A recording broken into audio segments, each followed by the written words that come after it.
Media ने इसको पेश किया। पाकिस्तान को एक तरफ भारत बॉर्डर और अब दूसरी जानिब अफगान बॉर्डर पर भी इस जहरियत का सामना है। तालिबान ह्यूमिलिएट्स पाकिस्तान पब्लिकली। क्या मसला है भारत को, क्यों हमारे साथ इस तरह कर रहे हैं? उसामा बिन लादेन पाकिस्तान से निकला है, ठीक है, टेररिस्ट हम अखवानियों को कहते हैं। आज़म शहबाज शरीफ ने वफाकी काबीना का अहम इजलास आज तलब कर लिया। ताकतवरों के सामने पतलूने छोड़ के भागने वालों ने आज अपने नेते भाइयों पे गोली। पाकिस्तानियों के, पाकिस्तानी सैनिकों के पैंट उतार करके ले गए हैं तालिबानी। मतलब आप समझो, इनका इतिहास ही रहा है पतलून उतरवाने की। हमारी अस्करी दिफाई पॉलिसी आपके ख्याल में क्या होनी चाहिए? जो भिखारी होता है ना, सबसे पहले वो अपनी गैरत को, अपनी हमीयत को दफन करता है। उसके बाद वो इतना अंधा हो जाता है ना, वो ये भी नहीं देखता कि मुझे मोहल्लेदार देख रहे हैं कि ये भीख मांग रहा है, या मुझे मुल्क की आवाम देख रही है कि ये भिखारी है, या मुझे दीगर ममालिक भी देख रहे हैं। क्या क्या बातें हो रही थी सर, हमने तो बहुत जश्न मनाया था। और वो फैज हमीद साहब और कौन कौन सर वहां जाके कावा पी रहे थे, तो हम तो उस वक्त साथ खड़े थे। तो अब हमें क्या हो गया सर? हमारी फॉरेन पॉलिसी जो है वो इतनी गड़बड़ क्यों चलती है? पिछले दिनों मैंने एक बयान सुना, जो नरेंद्र मोदी साहब हैं, वो कह रहे थे कि देखो हमने इनको भीख मांगने पर लगाया हुआ है, कभी इधर से मांगते कभी उधर से, और अब हमारी लड़ाई इनके साथ है ही नहीं। आटे की बोरी की कीमत में 12% इजाफा। 136 टेरर ऑर्गेनाइजेशन पाकिस्तान में, FATF पे आप गए थे। तुम्हारे साथ जंग करनी है, उन्होंने सरहद का इलाका लेना है अफगानिस्तान वालों ने। नमस्ते दोस्तों, जय हिंद। हिंदुस्तान स्पेशल में आपका स्वागत है दोस्तों। एक बार फिर पाकिस्तानी आर्मी ने अफगानिस्तान की सेना के आगे सरेंडर कर दिया है। इस जंग में पाकिस्तान के लिए शर्मनाक मोड़ है, क्योंकि अफगानिस्तान से सोशल मीडिया पर ऐसी तस्वीरें और वीडियो साझा कर रहे हैं जिनमें पाकिस्तानी सैनिकों की गाड़ियां, हथियार और उनकी पैंट तक लूट गए हैं। पाकिस्तान और अफगानिस्तान के बीच संघर्ष से जुड़े हुए तमाम वीडियो और तस्वीरें अफगानिस्तान की ओर से जारी किए गए। कहीं चौराहों पर इकट्ठा होकर वह रैली निकाल रहे हैं और अफगानी सैनिकों की उनकी बहादुरी के लिए सम्मानित कर रहे हैं। कहीं पर वह पाकिस्तानी फौज को मानो औकात दिखाकर उनके हथियार तक लूट ले गए, उन्हीं के टैंकों पर बैठकर जा रहे हैं। वहीं एक तस्वीर ऐसी भी आई जिसमें पाकिस्तानी फौजियों की पैंट को तालिबानी चौराहे पर टांगा हुआ है। एक BBC पत्रकार दाऊद जुनबिश ने शेयर करते हुए लिखा कि डूरन लाइन के पास छोड़ी गई सैन्य चौकियों से खाली पैंट बरामद कर पूर्वी नंगरहार प्रांत में प्रदर्शन किया गया। तालिबान इसे अपनी जीत का प्रदर्शन और पाकिस्तानियों की शर्मनाक हार के तौर पर दिखा रहे हैं। अफगानिस्तान की रही बात, तो हमने उनके साथ कोई अच्छा सलूक तो किया नहीं। अच्छा। और उनके साथ क्या, हमारे साथ खुद पाकिस्तानियों ने अच्छा नहीं किया। ये जो हमारे हुक्मरान है, पैसे लेके अमेरिका से ड्रोन अटैक करवाते रहे हैं, पाकिस्तान की सरजमीन इस्तेमाल करते थे, यहीं से उड़ाते थे, यहीं पे मारते थे। आपकी क्वालिफिकेशन क्या है? नहीं, मैं तो इतना पढ़े नहीं है। एक आम पाकिस्तानी जिसकी क्वालिफिकेशन नहीं है, वो भी इस चीज को जानता है कि हमने अमेरिका को दे दिए और ये सब मामला किए। बच्चा इस चीज को जानता है।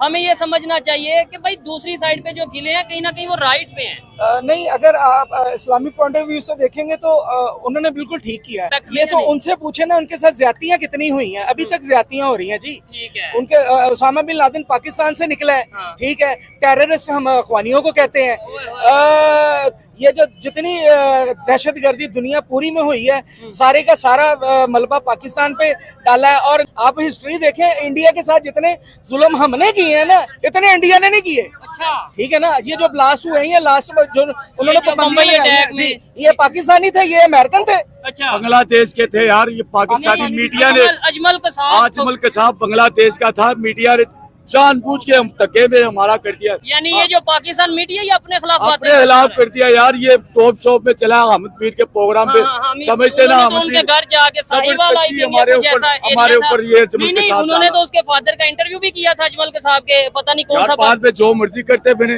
वो तो हमारे इल्जाम तो हमारे आपके ख्याल से वो पाकिस्तान का नहीं था अजमल के साहब? बांग्लादेशी यार। देखिए, अगर ये कह रहे हैं तो इनको ज्यादा मालूमात होगी, लेकिन मीडिया पे, हमारे मीडिया पे चला। देखिए, हमारे मीडिया पे, हमारा मीडिया कौन सा सच बोलता है?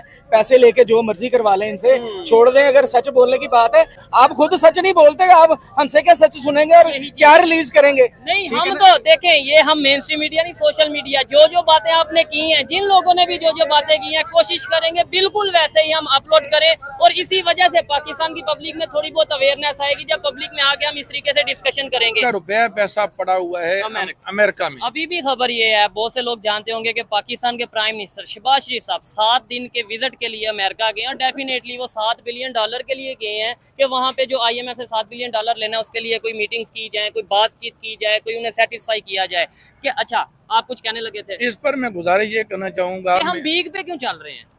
देखें जो भिखारी होता है ना, हाँ। वो रोजाना 5,000 की दिहाड़ी भी लगाता है, 10,000 की भी लगाता अच्छा। है, लेकिन फिर भी उसकी झोली ना वो फैली रहती है। ठीक है, उसको तवक्को ये होती है कि आज 10,000 मिला तो कल 20 मिलेगा, ठीक है, 2 दिन बाद लाख भी मिलेगा, कोई ऐसा उल्लू का पट्टा भी आएगा जो 10 लाख भी देगा। जो भिखारी होता है ना जी, सबसे पहले वो अपनी गैरत को, अपनी हमीयत को दफन करता है।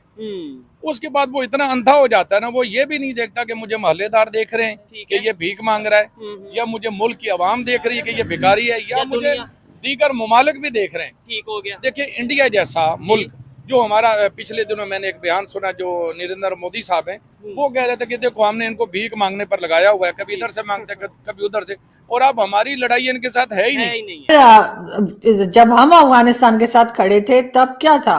आपने भी तो 2021 में बनाया ना तालिबान को, उनकी गवर्नमेंट आपने अशरफ गनी साहब की हटाई, फिर कहा कि बहुत बड़ा चेंज आया है, अब असल आज़ादी मिली है, ये हमें कश्मीर लेकर देंगे और ये तो हमारे भाई हैं, ये तो हमारा 5वां सूबा है। क्या क्या बातें हो रही थी सर, हमने तो बहुत जश्न मनाया था, और वो फैज हमीद साहब और कौन कौन सर वहां जाके कावा पी रहे थे, तो हम तो उस वक्त साथ खड़े थे। तो अब हमें क्या हो गया सर? हमारी फॉरेन पॉलिसी जो है वो इतनी गड़बड़ क्यों चलती है? जिस वक्त अफगानिस्तान को कोई बात नहीं कर रहा था तो उस वक्त हम साथ खड़े हुए थे, अब जब सारी दुनिया इंगेज हो रही है उनके साथ, सिर्फ भारत की बात नहीं है, तो हम अचानक से कह रहे हैं कि जी इनके साथ क्यों चले गए? मतलब सब हमारी मर्जी से काम होगा सिर्फ? या आप ये कहिए कि क्योंकि अफगानिस्तान भारत के साथ बात करने लगा है, भारत के साथ ट्रेड और दूसरी चीजों पे बात हो रही है, तो वो हमें बुरी लग रही है? हम समझ रहे थे तो हमसे पूछ कर करेंगे कि हम कहाँ जाएं और कहाँ ना जाएं, मगर उन्होंने तो हमारी नहीं सुनी। नहीं मैडम, ये क्या, मुझे तो इस लॉजिक की समझ नहीं आ रही। हमारा भी तो बड़ा याराना चल रहा था ना तालिबान के साथ, हमने तो उनकी गवर्नमेंट बना कर दी सर, अशरफ गनी की गवर्नमेंट हमने ही तो हटाई थी, तो उस वक्त तो हमें कोई प्रॉब्लम नहीं थी, हम कह रहे थे बड़ा अच्छा हो गया है।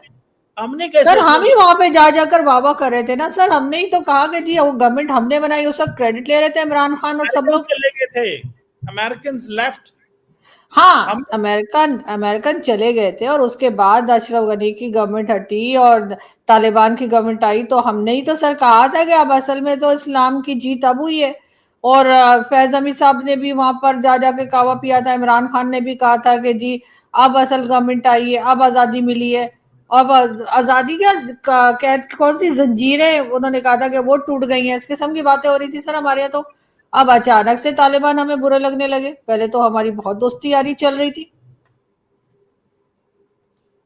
मतलब हमारी तो चलो ठीक है, हमारे तो मसले मसाइल हैं, हम तो अच्छे मुल्क नहीं, हम तो गंदे बच्चे हैं।